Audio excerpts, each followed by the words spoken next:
आज इस जलसा के सदर साहब हमारे माइनॉरिटी सेल सदर सोहेल भाई और इस मंच पे बैठे हुए जाने माने नेतागण, वरिष्ठ नेता बहुत लोग मंच पे बैठे हुए, उन लोगों के हर नेता का नाम मैं बोलने का जरूरी नहीं है।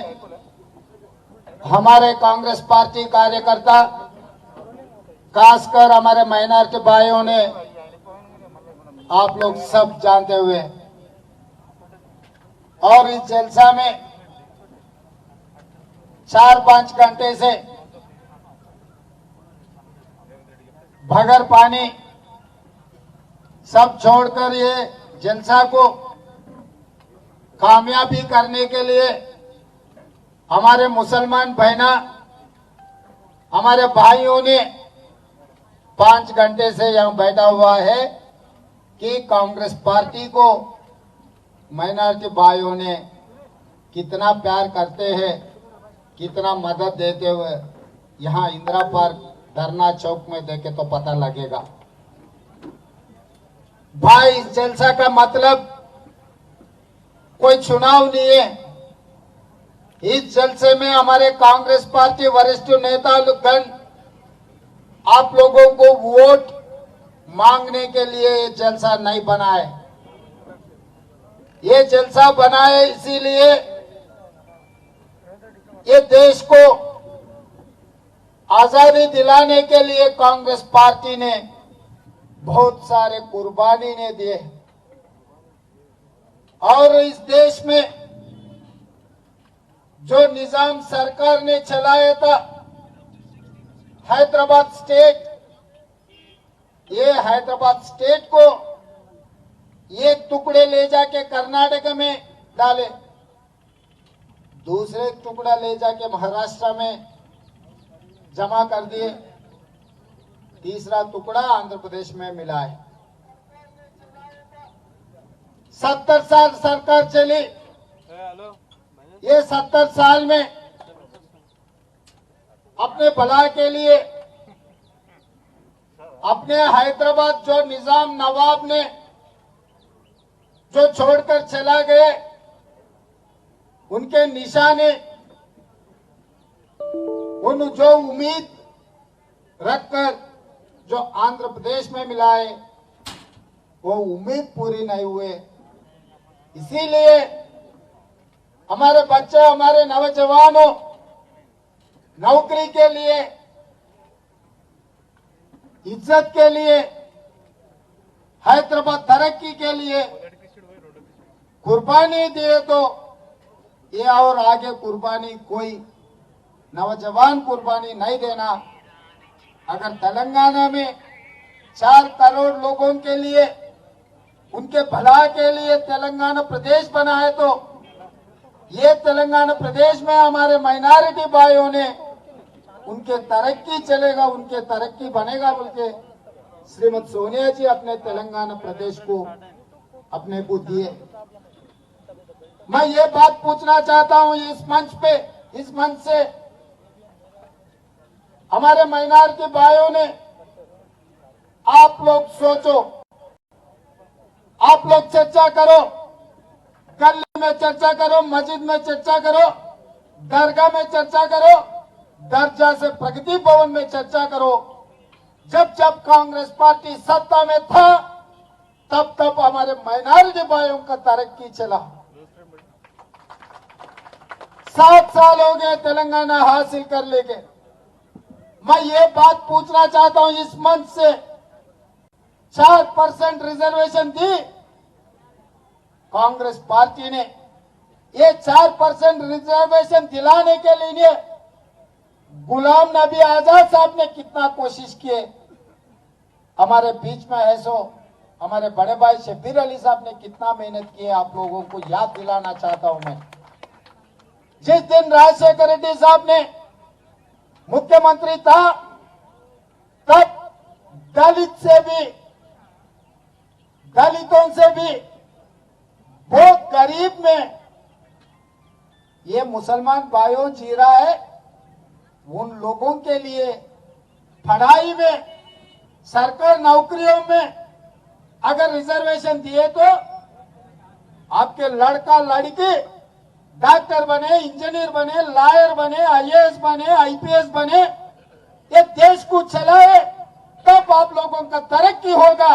या आप माइनॉरिटी तरक्की के लिए कांग्रेस पार्टी 4% रिजर्वेशन ने दी। हम लोगों ने, जब शबीर भाई ने कहा होम मंत्री, गृह मंत्री किसको बनाए, इस देश का सबसे बड़ा, सबसे ऊंची कोई देश के पहला पर्सन होते हैं प्रेसिडेंट ऑफ इंडिया, राष्ट्रपति। बार बार मुसलमान भाइयों को हमने बनाया, कांग्रेस पार्टी ने बनाया, मुख्यमंत्री बनाए। हर जगह में मैं ये बात कहना चाहता हूं सब लोगों को, मैं ये सब लोग, हमारे भाई भी मंच से बोल रहे, भाई आप लोग कांग्रेस पार्टी को मदद दो। मैं उसके एक कदम आगे बढ़कर मैं ये बोलना चाहता हूं, ये कांग्रेस पार्टी आपकी है, ये आपका अमान है, ये आपका इज्जत है, ये आपका जगह है, आपका शान है। ये कांग्रेस पार्टी दूसरों का नहीं है, आपका मदद जरूरी नहीं है, आपके शान को बचाने का, वजन उठाने का आपका जिम्मेदारी है। आप ये जिम्मेदारी छोड़कर कभी अच्छा दिखा बोल के एम्बेसडर में बैठे, कभी अच्छे मिला बोल के अच्छे दिखा बोल के पतंग लहराने के लिए गए तो आपका जायदाद और किसी ने कब्जा कर लेगा। ये जायदाद को आप लोग बचा लेना है। हम लोग कांग्रेस पार्टी के लिए सत्ता कोई नया नहीं है। 50-60 साल कांग्रेस पार्टी सत्ता में थे, आने वाले दिनों में भी फिर दोबारा कांग्रेस पार्टी सत्ता में आएगा। मगर माइनॉरिटी, हमारे बच्चों को, भाइयों को, माइनॉरिटी लोगों को बचाने के लिए हम लोग कोशिश करना है। हम सरकार बैठने में आपका मदद का जरूरी नहीं मांग रहे। अगर हम लोग अपोजिशन में बैठने के लिए 150-200 सीट रह रहे तो हम मोदी को जो शासन लागू कर रहा है पार्लियामेंट में, ट्रिपल तलाक के खिलाफ, एनआरसी के खिलाफ, सिटीजन अमेंडमेंट के खिलाफ, ये सब शासन लागू करने के लिए पार्लियामेंट में मोदी कोशिश किए तो अगर हमारे जेब में कांग्रेस पार्टी के हाथ में 150-200 अगर एमपीआर रहे तो इतना हिम्मत मोदी जी करता था क्या? आप लोग सोचो।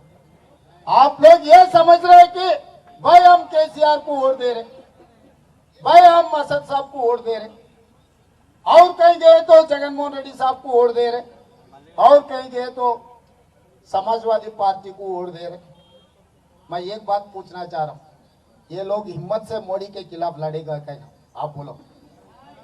हमारा जाति दुश्मन है बीजेपी से, हमारा जाति दुश्मन है।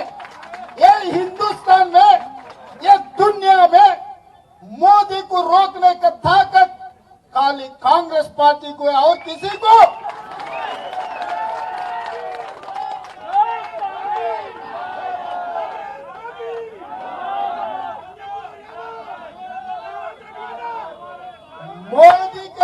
मोदी के खिलाफ, मोदी से टक्कर लेने का ताकत खाली कांग्रेस पार्टी को है।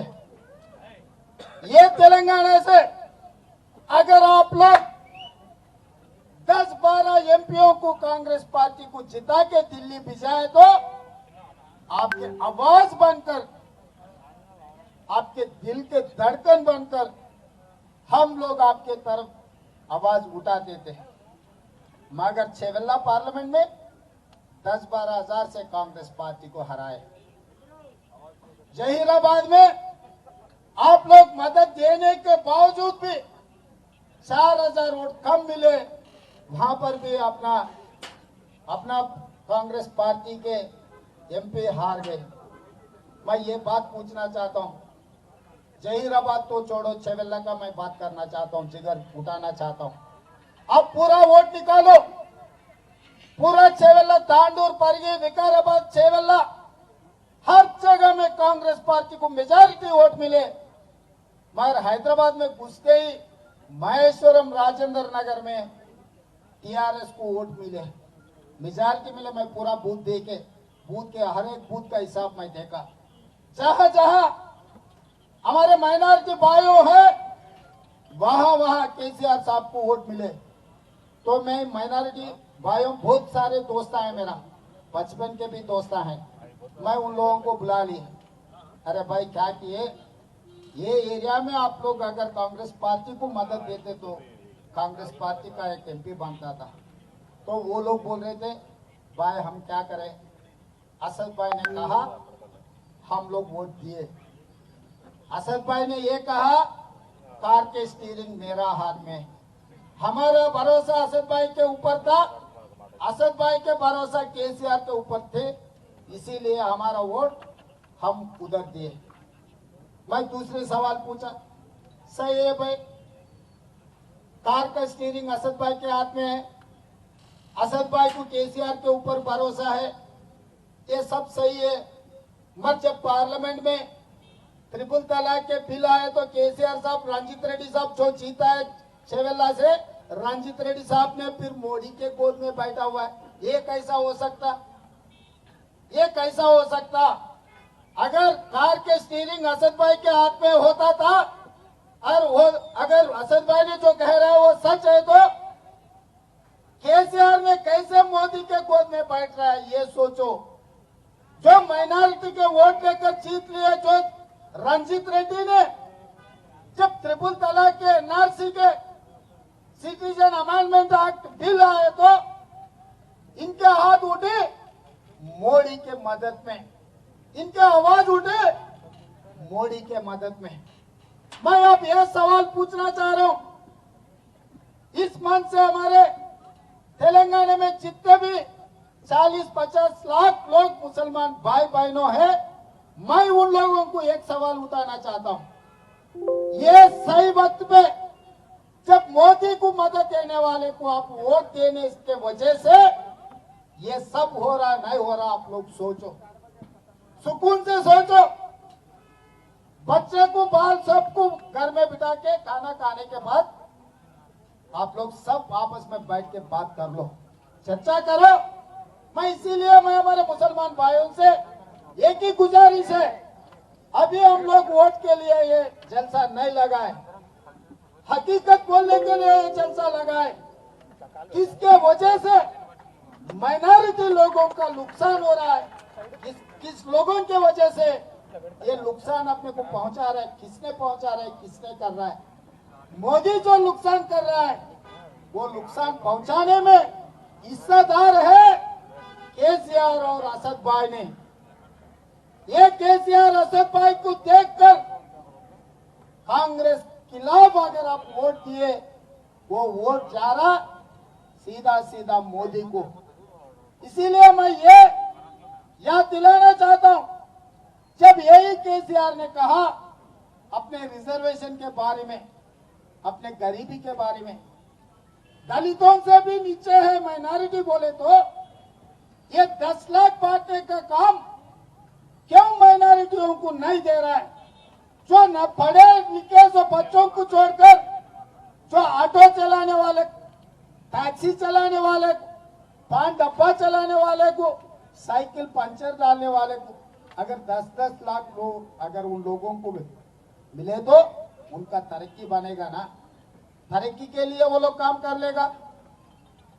और 2015 में जीएचएमसी इलेक्शन आया था, मैं हमारे माइनॉरिटी बहनों को मैं याद दिलाना चाहता हूं, तब हर मुसलमान गलियों में ऑटो ले आकर खड़े करके मुसलमान बहनों को ले जाके दारुस्सलाम में लाइन लगवाया।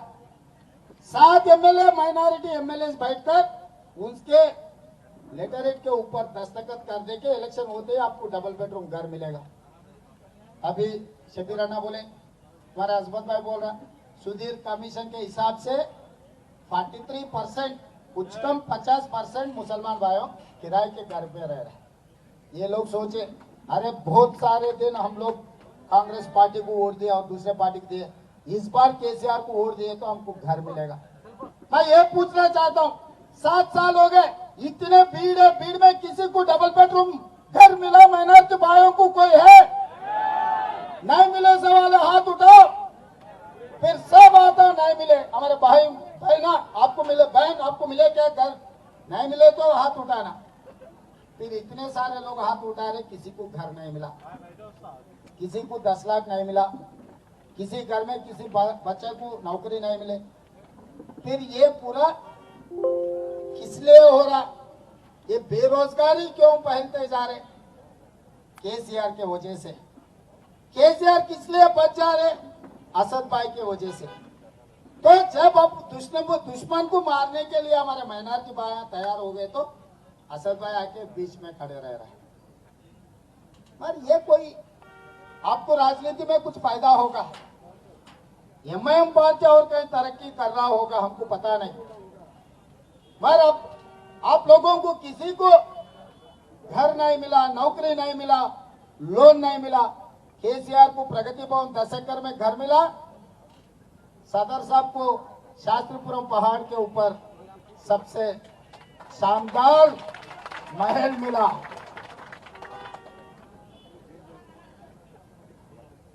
दस एकड़ का अंजन भाई बाजू से कह रहे हैं, और 10 है 15 है मुझे तो पता नहीं। पहाड़ के ऊपर तो शानदार महल मिला, पैलेस तो मिला। अच्छा है, अपना ही है, वो भी अपना भाई है, उनको पैलेस मिलने दो, और सोना भी मिलने दो, और चांद क्या बोलते हीरे भी लेने दो, मोती भी लेने दो, मगर हमको तो डबल बेडरूम घर तो दिलाओ। सदर साहब, हमको हीरे मोती सोना चांद किसी कुछ जरूरी नहीं है। हमारे पढ़े लिखे सो नौजवानों को नौकरी दिलाओ। नाले में कीड़े जैसा जीना पड़ रहा है। हमारे माइनॉरिटी भाइयों को कम से कम डबल बेडरूम का घर दिलाओ। ये दो नहीं दिलाए तो कम से कम कुछ काम कर लेने के लिए 10 लाख लोन तो भी दिलाओ। फुक्कड़ में नहीं चाहिए हमको, कम से कम लोन दिलाओ। हम मेहनत करके तेरे 10 लाख को और तो मिला के 12 लाख फिर वापस पहुंचा देंगे।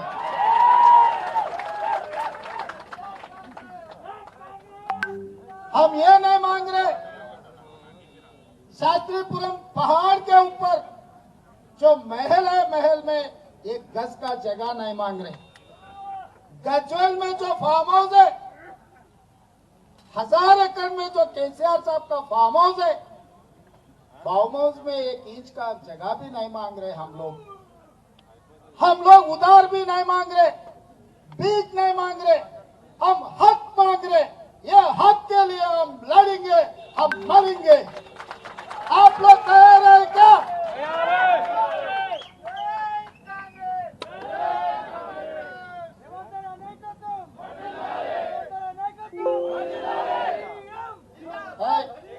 नहीं, मैं आजाद साहब कहने गया तो एक मशवरा दिए। 1 मिनट भाई, मैं आप लोगों को बोलना चाहता हूँ, याद दिलाना चाहता हूँ। कभी कभी हम सब होशियारी रहते, मगर कभी ऐसी जरूरत पड़े तो याद नहीं आता। बाद में घर को जाने के बाद बहुत सारे याद आते, अरे ये लिखना था, वो लिखना था, मेरा IAS मिलता था, IPS मिलता था, बोल के हम लोग बोल लेते। मगर अब आने वाले दिनों में क्या करना है याद दिलाना चाहता हूँ। एक राजा था, उनके राज में सब लोग सुकून से जी रहे थे, मगर एक राक्षस आधी रात को सब सो गए जब देखकर राज में घुस के लोगों का पूरा लूटना, मारना, खत्म करना, जनता के खून पीना, ये सब सारे वो राज को लूटने में लग गए उन्होंने। फिर 2 महीने तक वो दिखता ही नहीं। 2 महीने फिर पहारा कर करके अगर ऐसे अपन सो गए तो फिर दोबारा वो राक्षस आ रहे।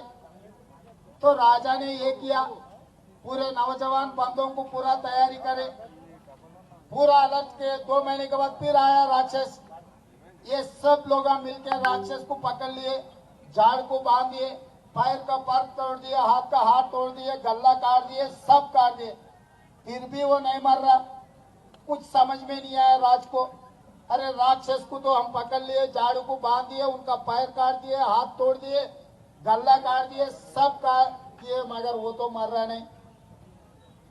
तो वो गया हिमालय, एक पंडित जी से मिले।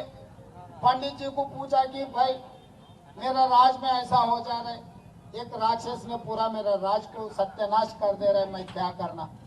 तो वो पूरा जन्म कुंडली देखा और राक्षस का।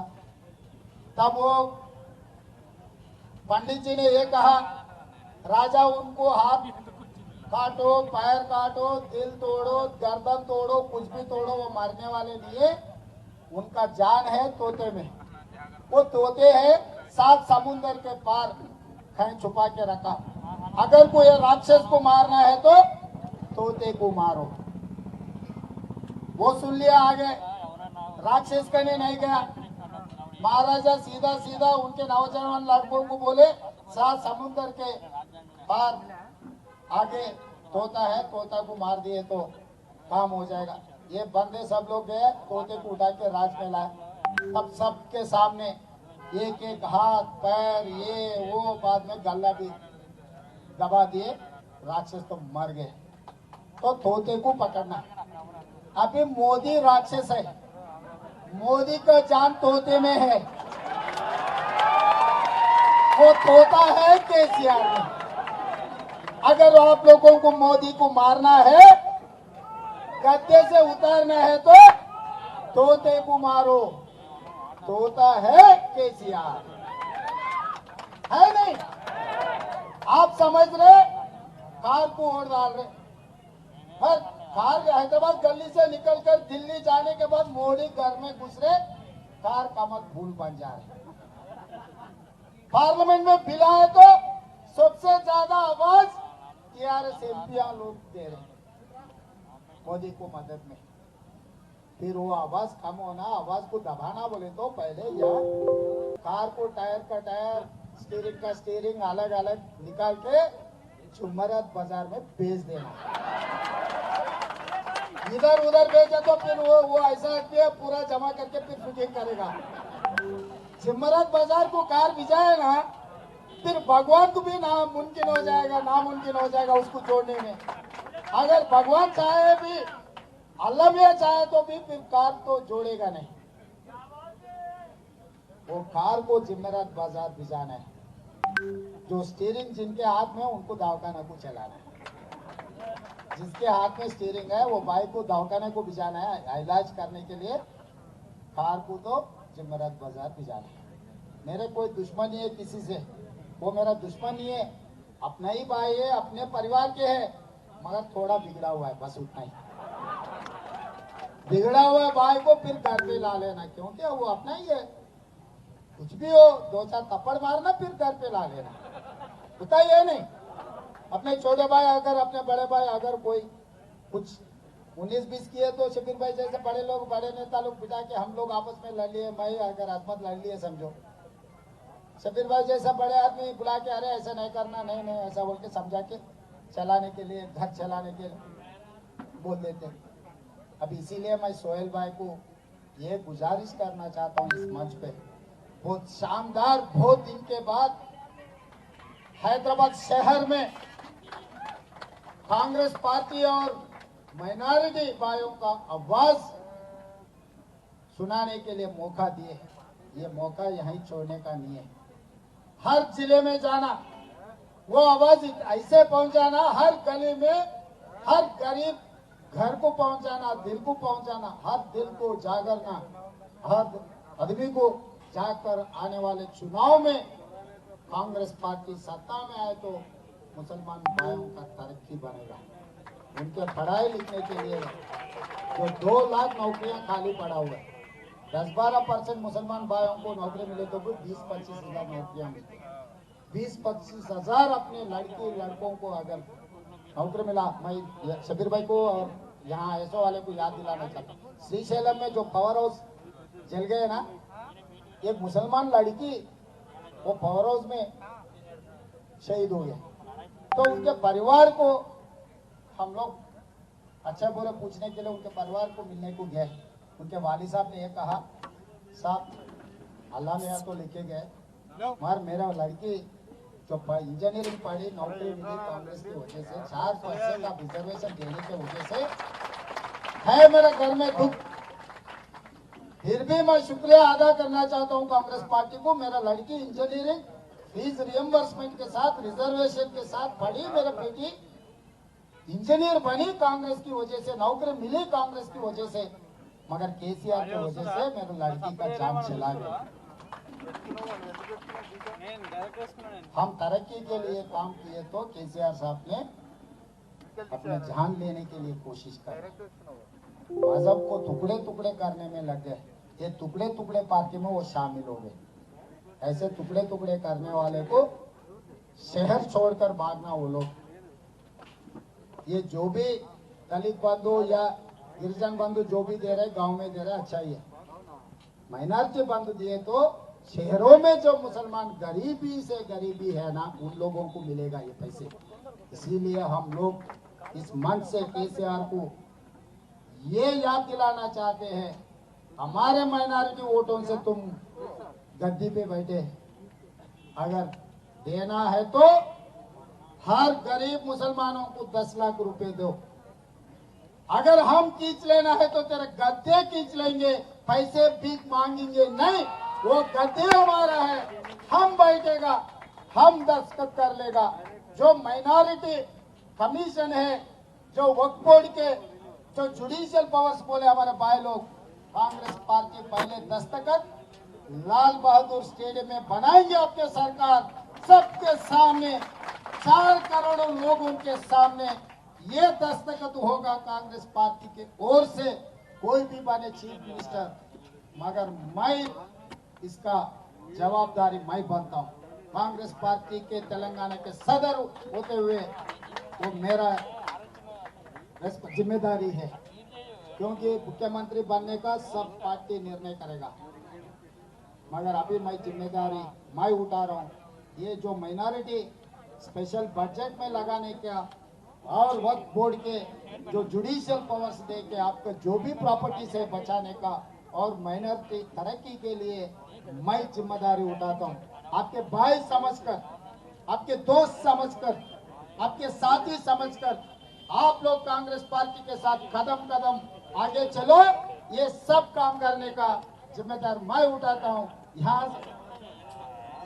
और हमारे जग्गू दादा तो आपको पता है ना, जग्गा रेड्डी साहब ने इमरान प्रतापगढ़ी के छाने वाले अच्छा जलसा, पूरे 5 लाख के जलसा बनाने वाले हैं। वजन हमारे जग्गू दादा उठाने वाले हैं। हम लोग सब एक बार हाथ उठा के उनको मदद देना है। जय कांग्रेस, जय जय कांग्रेस। धन्यवाद मित्रों।